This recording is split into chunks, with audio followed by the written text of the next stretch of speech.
Hello everyone, welcome to biology achievers. मेरा नाम है सिम्मी सिंह। आज के इस वीडियो में हम पढ़ेंगे प्लाज्मा मेम्ब्रेन के बारे में, जो कि बहुत ही इंटरेस्टिंग टॉपिक है। और ये जो प्लाज्मा मेम्ब्रेन होती है, जैसा कि हमने प्रीवियस वीडियो में यूकैरियोट्स के बारे में पढ़ा था, जिसमें हमने डिफरेंशिएशन भी पढ़ा था plant cell and animal cell के बारे में। सो प्लाज्मा मेम्ब्रेन जो होती है वो एनिमल सेल में भी प्रेजेंट होती है, प्लांट सेल में भी प्रेजेंट होती है एंड प्रोकैरियोट्स के केस में भी प्लाज्मा मेम्ब्रेन पाई जाती है। और ये जो प्लाज्मा मेम्ब्रेन होती है वो आउटर मोस्ट कवरिंग होती है, लेयर होती है in case of prokaryotes and animal cell. But plant cell जो होती है उसके केस में इसके बाहरी साइड पर मीन्स प्लाज्मा मेम्ब्रेन से पहले एक और मेम्ब्रेन पाई जाती है, जिसको हम बोलते हैं सेल वॉल। इसके बारे में हम इस टॉपिक के बाद नेक्स्ट वीडियो में डिस्कस करेंगे सेल वॉल के बारे में। बट आज का जो वीडियो है वो मेनली प्लाज्मा मेम्ब्रेन जो है उसका डिटेल में डिस्कशन पर बेस है। सो इसमें इस वीडियो में हम पढ़ेंगे कि प्लाज्मा मेम्ब्रेन जो है वो क्या होती है, इसका केमिकल कॉम्पोजिशन क्या है एंड किस तरीके से इसका स्ट्रक्चर है, किसने प्लाज्मा मेम्ब्रेन का जो स्ट्रक्चर है उसको प्रपोज किया था, उसके बारे में हम डिटेल में आज पढ़ेंगे। ये जो प्लाज्मा मेम्ब्रेन होती है, सबसे पहले तो हम ये जानते हैं कि जैसे कोई भी पर्सन होता है तो उसके एक निक नेम होता है, एक डॉक्यूमेंट वाला नेम होता है। तो सिमिलरली प्लाज्मा मेम्ब्रेन जो है उसके भी कुछ ऑल्टरनेटिव नेम हैं, जिसको हम बायो मेम्ब्रेन के नाम से भी जानते हैं, सेल मेम्ब्रेन के नाम से भी जानते हैं और लिविंग मेम्ब्रेन के नाम से भी जानते हैं। तो हमें इसका जो नाम है, ऑल्टरनेटिव नेम जो है cell membrane, plasma membrane, bio membrane, living membrane, इसको भी हमें, इसके बारे में भी हमें पता होना चाहिए। मेन इम्पॉर्टेंट क्या होता है, जो ज़्यादा टर्म यूज़ किया जाता है वो यूज़ किया जाता है plasma membrane and cell membrane.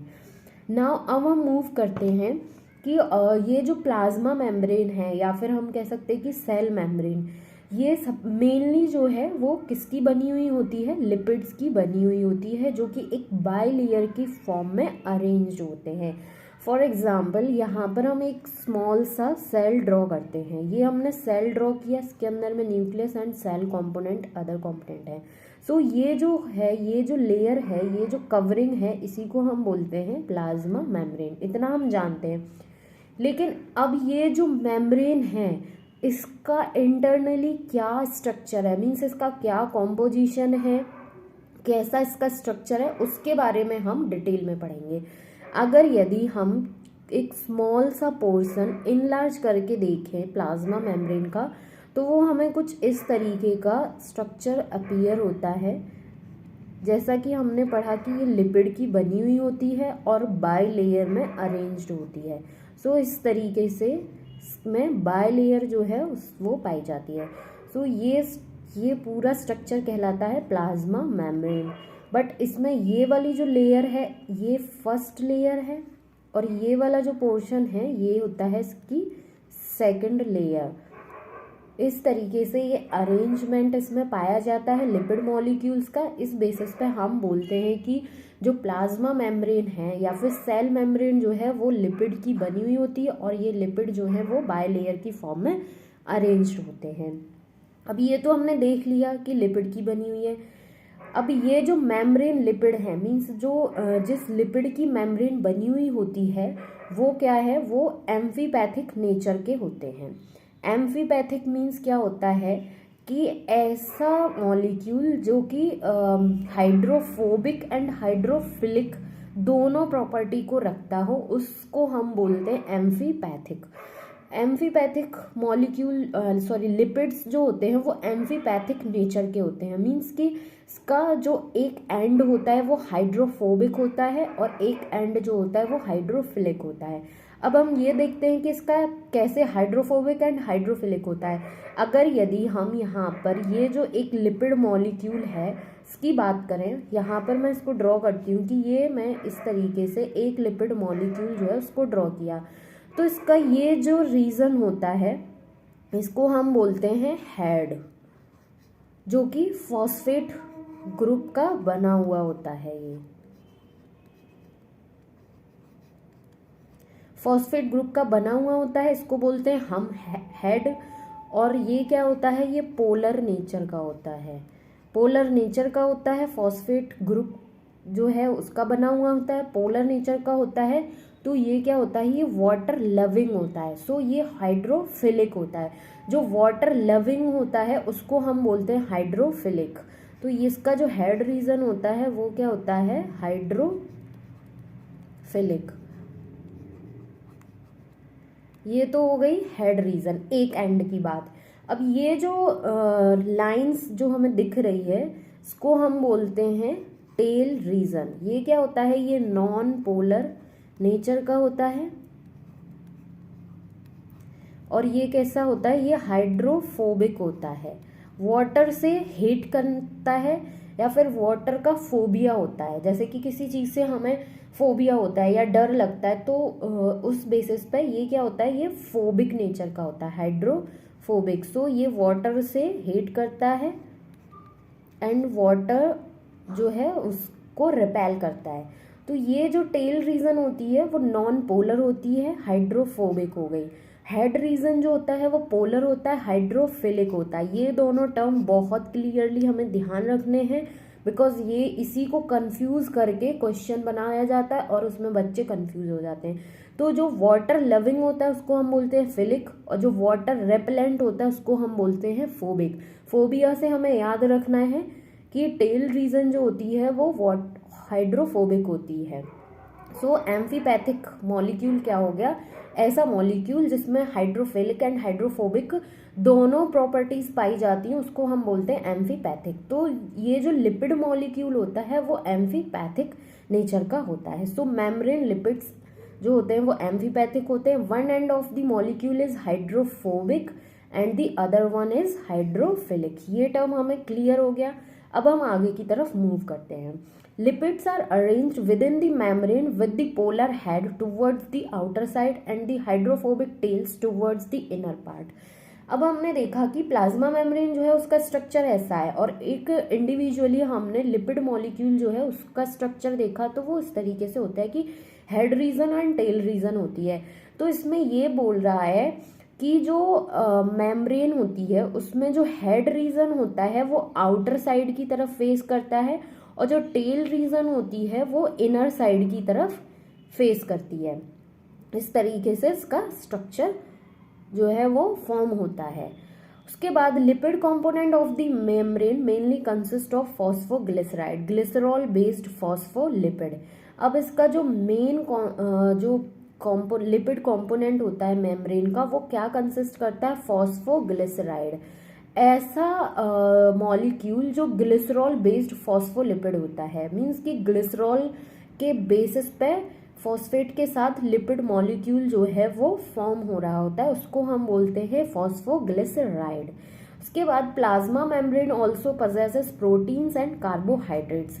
अब ये जो प्लाज्मा मेम्ब्रेन का स्ट्रक्चर है इसमें लिपिड मॉलिक्यूल के अलावा कुछ प्रोटीन्स भी पाई जाती हैं एंड कार्बोहाइड्रेट्स जो हैं वो भी पाए जाते हैं। तो ये एक इम्पॉर्टेंट पॉइंट है कि इसमें प्रोटीन्स भी पाई जाती हैं एंड कार्बोहाइड्रेट्स भी पाए जाते हैं। इसके बारे में हम नेक्स्ट अभी आगे देखेंगे कि प्रोटीन जो होती हैं वो क्या, किस टाइप की प्रोटीन पाई जाती हैं, कार्बोहाइड्रेट्स जो हैं वो कैसे रोल प्ले करते हैं।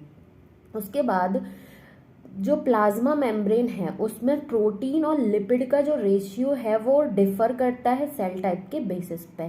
जैसा कि हम एक एग्जांपल लें कि जो ह्यूमन बीइंग्स की जो मेम्ब्रेन है, मींस जो रेड ब्लड सेल्स की, जिसको हम आरबीसी जो है रेड ब्लड सेल्स, उसको हम शॉर्ट में आरबीसी बोलते हैं, और इसका जो केमिकल नेम होता है वो होता है इराइथ्रोसाइट्स। तो सबसे पहला जो स्टडी की गई थी वो रेड ब्लड सेल्स की मेम्ब्रेन की स्टडी की गई थी, उनका केमिकल कॉम्पोजिशन जो है उसके बारे में स्टडी की गई थी। तो उस स्टडी में देखा गया कि जो लिपिड और प्रोटीन का जो रेशियो है वो अप्रॉक्सीमेटली कितना होता है, 52% प्रोटीन पाई जाती है एंड 40% लिपिड कंटेंट जो है वो पाया जाता है प्लाज्मा मेम्ब्रेन में। ये तो थी कुछ प्रॉपर्टीज प्लाज्मा मेम्ब्रेन की। आगे मूव करते हैं और प्रॉपर्टीज के बारे में हम देखेंगे। उससे पहले यहाँ पर हम एक स्ट्रक्चर देखते हैं कि जो प्लाज्मा मेम्ब्रेन है उसका स्ट्रक्चर कैसे है। जैसे कि मैंने अभी यहाँ पर एक रफ बेसिस पर ड्रॉ किया था कि ये वाला जो पोर्शन है वो हेड रीजन होती है, उसके बाद tail region and tail region, फिर हेड रीजन। तो एक जो सेल होती है उसका एक आउटर एनवायरनमेंट होता है। फॉर एग्जांपल ये एक सेल है, ये जो सेल है इसके आउटर साइड में भी एक एनवायरनमेंट है जो कि वाटर कंटेंट प्रेजेंट है, या फिर जिसको हम बोलते हैं साइटोसॉल या साइटोप्लाज्म। और उसके बाद ये जो न्यूक्लियस है इसमें भी, सेल के अंदर में भी साइटोप्लाज्म जो है वो प्रेजेंट होता है। तो इस तरीके से ये जो मेम्ब्रेन का स्ट्रक्चर है यहाँ पर हम देख रहे हैं, इसमें क्या है कि ये जो साइड है, ये वाला जो साइड है ये सेल के अंदर वाला साइड है। यहाँ पर अगर हम बात करें मेम्ब्रेन की तो ये वाला जो रीजन है ये वाला साइड है, और ये वाला जो रीजन है, ये साइड जो है ये वाली रीजन है। तो जो सेल का आउटर एनवायरनमेंट होता है उसको हम बोलते हैं एक्स्ट्रा सेल्यूलर एनवायरनमेंट। सेल के बाहर का एनवायरनमेंट उसको हम बोलते हैं एक्स्ट्रा सेल्यूलर, और जो सेल के अंदर का एनवायरनमेंट होता है उसको हम बोलते हैं intra cellular, inside cell, and extra means outside the cell. So ये वाला जो रीजन है इसको हम बोलते हैं एक्स्ट्रा सेल्यूलर रीजन, और ये वाला जो रीजन है इसको बोलते हैं हम इंट्रा सेल्यूलर रीजन। तो सेल के बाहर और सेल के अंदर दोनों साइड पर फ्लूइड कंटेंट जो है वो पाया जाता है। तो उस फ्लूइड में वाटर कंटेंट भी पाया जाता है, मोस्टली जो है वो वाटर कंटेंट ही होता है। तो जो हेड रीजन है वो फ्लूइड की साइड में वो प्रेजेंट होती है, चाहे वो इंटर सेल्यूलर की बात की जाए या फिर एक्स्ट्रा सेल्यूलर की। सो इस तरीके से प्लाज्मा मेम्ब्रेन जो है उसका स्ट्रक्चर पाया जाता है। ये लिपिड बायलेयर है। उसके बाद इसमें कुछ चैनल्स भी प्रेजेंट होते हैं जिसके थ्रू, बिकॉज जो प्लाज्मा मेम्ब्रेन होती है उसकी एक प्रॉपर्टी होती है कि ये सिलेक्टिवली परमेएबल होती है। सिलेक्टिवली परमेएबल कहने का मतलब ये हो गया कि कुछ सिलेक्टेड मॉलिक्यूल्स ही होते हैं जो इसके थ्रू पास होते हैं। तो कुछ स्पेशल टाइप के चैनल्स पाए जाते हैं, चैनल प्रोटीन्स पाई जाती हैं जो उन मॉलिक्यूल्स को मूव कराने का काम करती हैं। उसके बाद कुछ ऐसी प्रोटीन्स होती हैं जो कि प्लाज्मा मेम्ब्रेन के पेरीफेरी पे, मीन्स आउटर साइड पर, चाहे वो इनर साइड हो चाहे वो एक्स्ट्रा सेल्यूलर साइड हो, उसके पेरीफेरी पे प्रेजेंट होती हैं। तो उस टाइप की जो प्रोटीन्स होती हैं उनको हम बोलते हैं पेरीफेरल प्रोटीन्स। ऐसी प्रोटीन्स जो प्लाज्मा मेम्ब्रेन के पेरीफेरी पे या फिर आउटर साइड कह सकते हैं हम उसको, उस पर प्रेजेंट होती है, तो उस टाइप की प्रोटीन्स को हम बोलते हैं पेरीफेरल प्रोटीन्स। और एक दूसरे टाइप की प्रोटीन्स पाई जाती हैं, ऐसी प्रोटीन्स जो प्लाज्मा मेम्ब्रेन के बीचों बीच में धसी हुई होती हैं, एम्बेडेड होती हैं। उस टाइप की प्रोटीन्स को हम बोलते हैं इंटीग्रल मेम्ब्रेन प्रोटीन। मीन्स कि यहाँ पर अगर हम ड्रॉ करके देखें इसके अलावा, तो इस तरीके से ये हमारी प्लाज्मा मेम्ब्रेन है।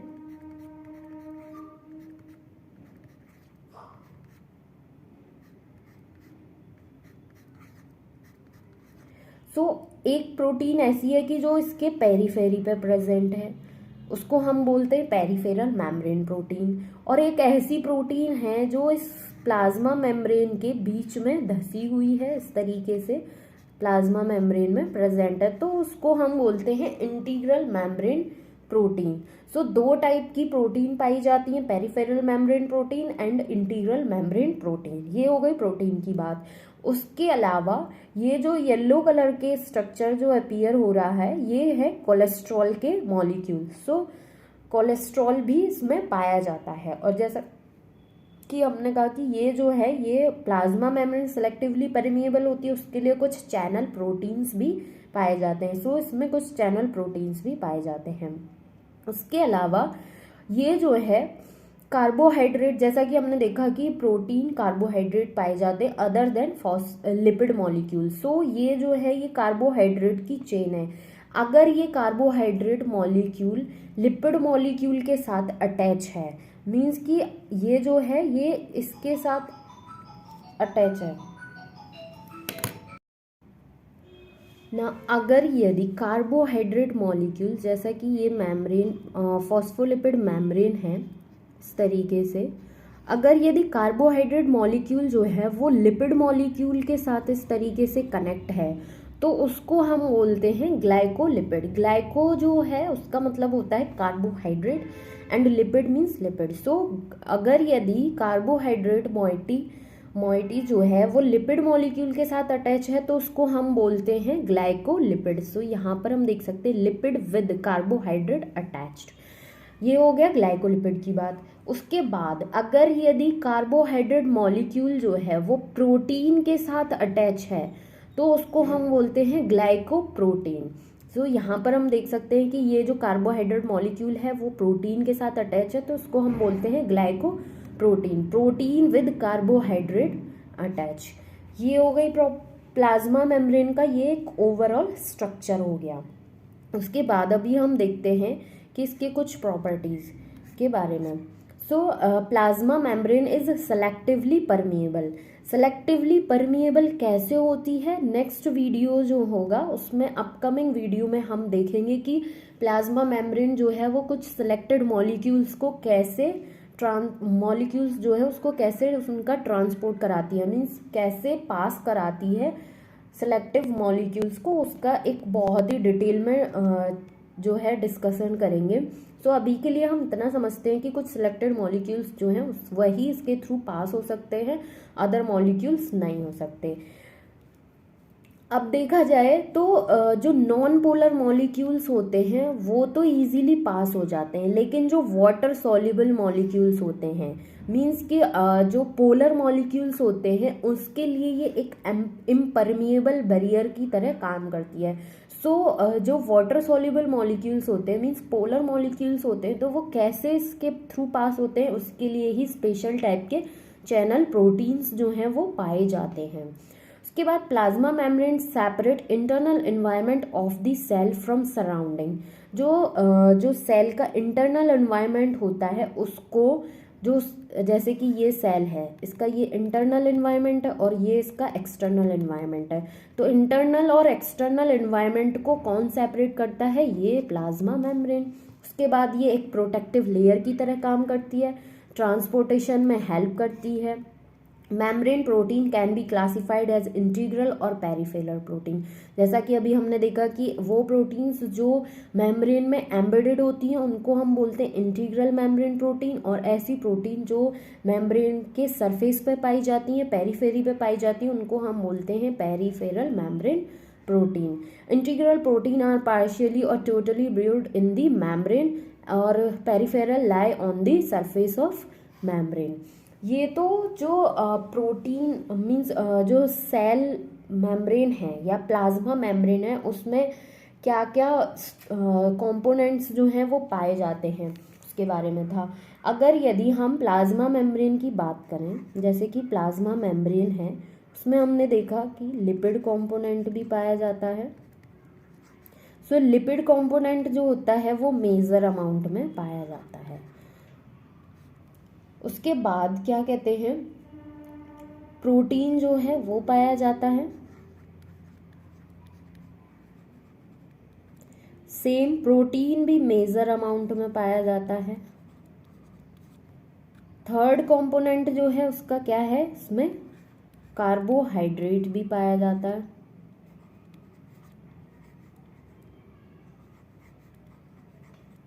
कार्बोहाइड्रेट जो है वो माइनर अमाउंट में पाया जाता है।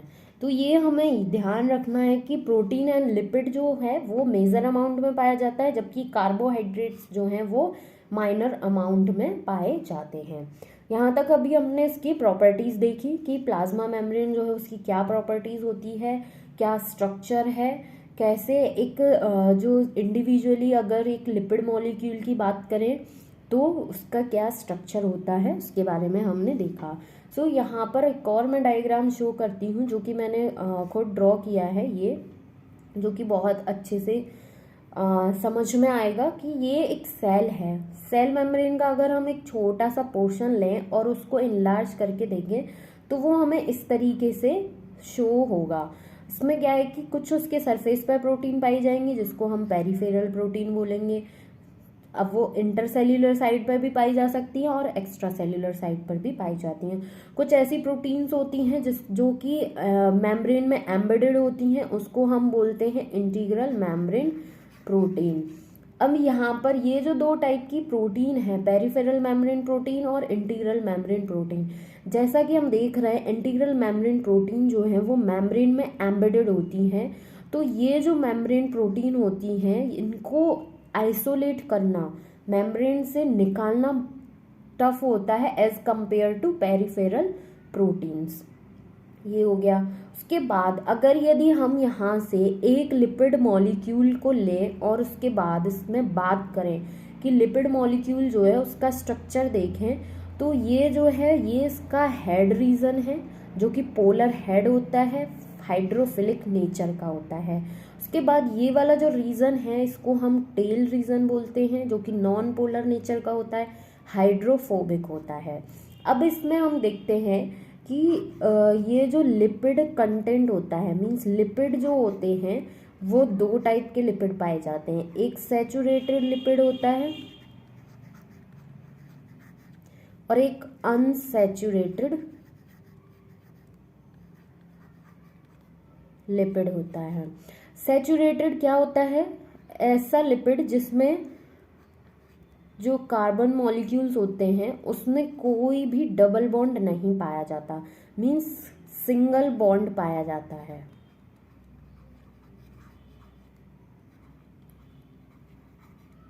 सिंगल बॉन्ड प्रेजेंट होता है उस लिपिड को हम बोलते हैं सैचुरेटेड लिपिड। और ऐसा लिपिड जिसमें डबल बॉन्ड पाया जाता है उसको हम बोलते हैं अनसैचुरेटेड। सो ये भी एक बहुत इम्पॉर्टेंट टर्म है। सैचुरेटेड सिंगल बॉन्ड पाया जाएगा, अनसैचुरेटेड डबल बॉन्ड पाया जाएगा। सो ये जो लिपिड मॉलिक्यूल होता है इसमें इसका स्ट्रक्चर इस तरीके से क्यों होता है? एक क्यूरियोसिटी जाती है कि जो लिपिड मॉलिक्यूल है वो दोनों टेल जो है वो इस तरीके से क्यों नहीं होती हैं, उसका स्ट्रक्चर जो है वो कुछ इस तरीके से ही क्यों होता है। तो इसके पीछे एक रीज़न है कि ये वाला जो टेल रीजन होता है ये अनसैचुरेटेड लिपिड का बना हुआ होता है, जबकि ये जो स्ट्रेट होता है ये क्या है? ये सैचुरेटेड लिपिड का बना हुआ होता है। क्यों बना हुआ होता है? क्योंकि जो प्लाज्मा मेम्ब्रेन होती है उसका नेचर जो है वो फ्लूइड नेचर की होती है, फ्लूइड नेचर की होती है। तो और ये जो प्लाज्मा मेम्ब्रेन होती है उसमें मूवमेंट पाया जाता है। और किस टाइप का मूवमेंट पाया जाता है? प्लाज्मा मेम्ब्रेन जो है उसमें लेटरल मूवमेंट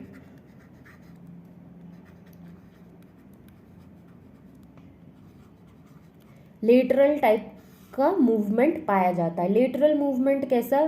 कि अगल बगल में मूवमेंट, मीन्स ये वाला मॉलिक्यूल इधर और ये वाला मॉलिक्यूल इधर, मीन्स इधर से इधर और इधर से इधर, इस तरीके का जो मूवमेंट होता है उसको हम बोलते हैं लेटरल मूवमेंट। और लेटरल मूवमेंट जो है वो फॉस्फोलिपिड जो मॉलिक्यूल होता है उसकी वजह से होता है। और उसका जो स्ट्रक्चर है वो इस तरीके का स्ट्रक्चर पाया जाता है जिसकी वजह से जो प्लाज्मा मेम्ब्रेन है उसका जो नेचर है वो फ्लूइड नेचर की होती है। सो इसका जो स्ट्रक्चर है उसको दो साइंटिस्ट थे, उन्होंने प्रपोज किया था। इसके बारे में हम देखते हैं। और इन्होंने इस मॉडल का नाम दिया था fluid mosaic model. Fluid mosaic model मतलब कि जो प्लाज्मा मेम्ब्रेन है उसका नेचर फ्लूइड नेचर की होती है। और ये जो मॉडल था वो मोस्ट एक्सेप्टेड मॉडल था। और भी अदर मॉडल्स जो है वो प्रपोज हुए थे प्लाज्मा मेम्ब्रेन के, बट जो मोस्ट एक्सेप्टेड मॉडल था वो क्या था? Fluid mosaic model. The structure of plasma membrane was proposed by Singer and Nicolson in 1972। दो साइंटिस्ट थे, सिंगर और निकोल्सन, जिन्होंने 1972 में फ्लूइड मोज़ेक मॉडल जो है उसको प्रपोज किया था, जो कि वाइडली एक्सेप्टेड मॉडल है। ठीक है। इस मॉडल के अकॉर्डिंग क्या होता है, according to this the quasi fluid nature of lipids enables lateral movement of proteins with the overall by layer.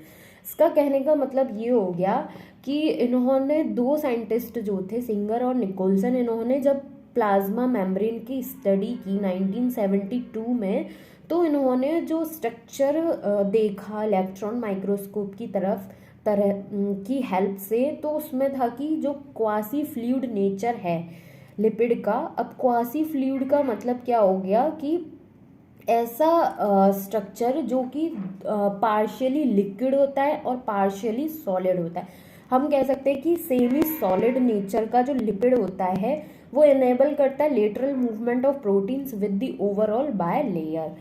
ये जो लिपिड का इस तरीके का क्वासी फ्लूइड नेचर जो होता है वो क्या है, कैपेबल बनाता है लेटरल मूवमेंट जो है प्रोटीन्स का जो बाय लेयर है उसके साथ में। मीन्स कि जो फॉस्फोलिपिड मॉलिक्यूल्स हैं वो भी मूव कर रहा है और साथ ही साथ प्रोटीन मॉलिक्यूल्स जो कि पेरीफेरी पे प्रेजेंट है प्रोटीन, और जो एम्बेडेड हैं प्लाज्मा मेम्ब्रेन में, उन सारे जो प्रोटीन है और लिपिड मॉलिक्यूल्स हैं उसका मूवमेंट जो है वो शो हो रहा है, जिसको सिंगर एंड निकोलसन ने प्रपोज किया था।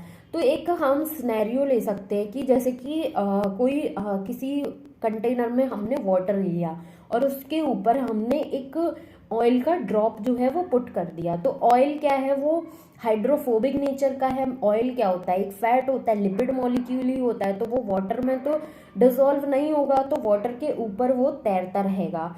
तो इधर से जब अगर यदि हम वाटर को मूव कराते हैं तो वाटर के साथ साथ जो लिपिड मॉलिक्यूल है वो भी मूव करेगा। तो उसी तरीके से जब प्लाज्मा मेम्ब्रेन जिसका फ्लूइड नेचर है, सेमी सॉलिड टाइप का नेचर है, तो जब उसमें लिपिड मॉलिक्यूल्स जो है मूव करेंगे तो साथ ही साथ प्रोटीन्स जो है वो भी मूव करेंगी। और इलेक्ट्रॉन माइक्रोस्कोप की हेल्प से जब हम इस स्ट्रक्चर को देखते हैं तो हमें कुछ इसी तरीके का स्ट्रक्चर अपीयर होता है कि लिपिड जो लेयर है, प्लाज्मा मेम्ब्रेन है, लिपिड मॉलिक्यूल्स है, उसके ऊपर में जो प्रोटीन्स प्रेजेंट है, पेरिफेरल प्रोटीन जो प्रेजेंट है, वो कुछ ऑयल ड्रॉपलेट की तरह ही मूव कर रही होती है। सो ये जो है सिंगर और निकोलसन जो है उसने प्रपोज किया था मॉडल। उसके बाद fluid nature of the membrane is also important for the function. कुछ फंक्शंस होते हैं उसके लिए भी इम्पॉर्टेंट होता है जो मेम्ब्रेन का फ्लूइड नेचर है, जैसे कि सेल की ग्रोथ के लिए, इंटरसेल्यूलर जंक्शंस के फॉर्मेशन के लिए, secretion, endocytosis, cell division etcetera. तो formation of intercellular junction means कि एक सेल से दूसरी सेल के बीच में जो जंक्शन का फॉर्मेशन होता है उसके लिए भी फ्लूइड नेचर जो है वो इम्पॉर्टेंट होता है। सो ये था कि फ्लूइड मोज़ेक मॉडल जो है वो क्या होता है और उसके अकॉर्डिंग किसने प्रपोज किया था, और फ्लूइड मोज़ेक मॉडल जो है वो उसके अकॉर्डिंग क्या हम स्टडी करते हैं। ये था fluid mosaic model. Fluid mosaic model जो है उसमें कुछ नया नहीं होता है, उसमें हम प्लाज्मा मेम्ब्रेन जो है उसकी प्रॉपर्टीज़ के बारे में पढ़ते हैं, क्या उसका केमिकल कॉम्पोजिशन है और किस तरीके से जो प्लाज्मा मेम्ब्रेन जो है उसमें लेटरल मूवमेंट पाया जाता है, तो वो कैसे मूवमेंट शो करती है प्लाज्मा मेम्ब्रेन। नाउ जैसा कि हमने देखा कि जो प्लाज्मा मेम्ब्रेन है उसका नेचर फ्लूइड नेचर की होती है, फ्लूइड टाइप का जो है उसका नेचर होता है। तो जो मेम्ब्रेन की जो प्लाज्मा मेम्ब्रेन जो है उसमें उसका जो फ्लूइड टाइप का नेचर है, सो प्लाज्मा मेम्ब्रेन की जो फ्लूइडिटी होती है वो किस पर डिपेंड करती है, एक तो डिपेंड करती है कि किस टाइप का लिपिड जो है उसमें प्रेजेंट है, टाइप ऑफ लिपिड जो है उस पर डिपेंड करती है। अब टाइप ऑफ लिपिड में जैसे कि अगर यदि सैचुरेटेड लिपिड प्रेजेंट हुआ है, यहाँ पर हम एक स्ट्रक्चर ड्रॉ करते हैं जैसा कि ये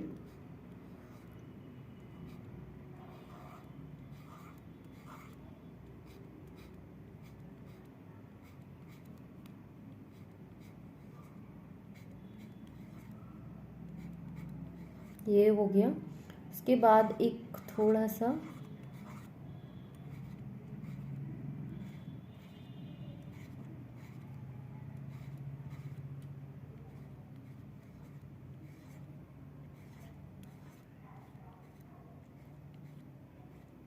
इस तरीके से, अगर यदि लिपिड जो है उसका टाइप है सैचुरेटेड लिपिड है, तो उसमें क्या होगा कि कोई भी डबल बॉन्ड नहीं पाया जाएगा और कॉम्पैक्टली अरेंज्ड होंगे लिपिड मॉलिक्यूल्स। और जब कॉम्पैक्टली अरेंज्ड होंगे तो मेम्ब्रेन की जो फ्लूइडिटी है वो ट्रिगर करेगी। कॉम्पैक्ट जो है वो अरेंज्ड होंगे लिपिड मॉलिक्यूल्स, तो मेम्ब्रेन जो है वो मूव नहीं कर पाएगी, मीन्स फॉस्फोलिपिड जो मॉलिक्यूल है उसमें मूवमेंट नहीं होगा। और एक टाइप का ऐसा मॉलिक्यूल प्रेजेंट होगा, मीन्स इस टाइप का लिपिड मॉलिक्यूल होगा जो कि अनसैचुरेटेड लिपिड मॉलिक्यूल होगा। जब अनसैचुरेटेड लिपिड मॉलिक्यूल होगा तो उसमें डबल बॉन्ड भी प्रेजेंट होगा और लूजली पैक्ड होगी, मेम्ब्रेन जो है लूजली पैक्ड होगी, तो फ्लूइडिटी जो है उसकी ज़्यादा होगी। और फ्लूइडिटी ज़्यादा होने का मतलब ये है कि मूवमेंट जो है वो ज़्यादा है। सो एक तो टाइप ऑफ लिपिड पर डिपेंड करता है फ्लूइडिटी जो है वो मेम्ब्रेन की। उसके बाद एक टेम्परेचर जो है वो भी एक फैक्टर कंसीडर होता है कि जो टेम्परेचर है, अगर यदि रूम टेम्परेचर पर हम बात करें तो रूम टेम्परेचर जो है उसमें क्या होगा कि रूम टेम्परेचर पर नॉर्मल फ्लूइडिटी होगी। हम कह सकते हैं कि जिस टाइप से सेल में प्लाज्मा मेम्ब्रेन को वर्क करने के लिए टेम्परेचर चाहिए, तो वो उसकी कंडीशन के अकॉर्डिंग फुलफिल होगा। सो रूम टेम्परेचर पर क्या होगा, नॉर्मल फ्लूइडिटी होगी प्लाज्मा मेम्ब्रेन की। अगर यदि हम बात करें माइनस टेम्परेचर में, माइनस पे या फिर बहुत लो टेम्परेचर है, मीन्स 0 डिग्री टेम्परेचर की अगर बात करें, तो जैसा कि हम देखते हैं गर्मियों में क्या होता है कि जो ऑयल है वो मेल्ट हो जाता है, तो उसमें लिपिड मॉलिक्यूल्स जो हैं वो इजीली मूव कर पाएंगे, उनकी फ्लूइडिटी जो है वो ज़्यादा होगी। और ठंड के टाइम में अगर हम बात करें तो जो घी होता है वो जम जाता है। तो लो टेम्परेचर पर क्या होगा, लिपिड मॉलिक्यूल्स जो है वो कॉम्पैक्टली अरेंज्ड हो जाएंगे। कॉम्पैक्टली अरेंज्ड होने की वजह से उसमें फ्लूइडिटी जो है वो कम होगी, लेस होगी, और उसकी वजह से जो लिपिड मॉलिक्यूल्स का मूवमेंट है वो भी ट्रिगर होगा। सो प्लाज्मा मेम्ब्रेन की फ्लूइडिटी जो है वो टाइप ऑफ लिपिड पर डिपेंड करती है और टेम्परेचर पर डिपेंड करती है। अब एक क्यूरियोसिटी जो है वो डेवलप होती है कि जैसा हमने देखा अभी कि इसका स्ट्रक्चर वो इस तरीके से ही क्यों होता है। सो ये जो अनसैचुरेटेड लिपिड होता है वो क्या करता है, किंक का फॉर्मेशन करता है, किंक्स का। अब किंक क्या होता है, एक टर्न या फिर कोई बैंड किसी भी चीज़ में जो कि स्ट्रेट होना चाहिए बट उसमें कुछ टर्न आ जाता है, कुछ बैंड आ जाता है। सो ये जो अनसैचुरेटेड लिपिड मॉलिक्यूल होता है ये प्लाज्मा मेम्ब्रेन की फ्लूइडिटी के लिए भी रिस्पॉन्सिबल होता है। सो इसकी वजह से जो मेम्ब्रेन की फ्लूइडिटी है वो नॉर्मल रहती है, या फिर हम कह सकते हैं कि लूजली पैक्ड रहती है प्लाज्मा मेम्ब्रेन इसकी वजह से। ये था प्लाज्मा मेम्ब्रेन के बारे में डिटेल में डिस्कशन। मैं उम्मीद करती हूँ कि ये वाला जो प्लाज्मा मेम्ब्रेन का कॉन्सेप्ट है वो अब बहुत अच्छे से समझ में आया होगा। अगर यदि मेरा वीडियो पसंद आता है तो प्लीज़ मेरे चैनल को सब्सक्राइब कीजिए, लाइक कीजिए वीडियो को, और अपने फ्रेंड्स के साथ भी शेयर कर सकते हैं जिससे कि उन लोगों को भी ये अच्छी इन्फॉर्मेशन उन तक पहुंच पाए। I hope this video will be helpful. Thank you so much for watching.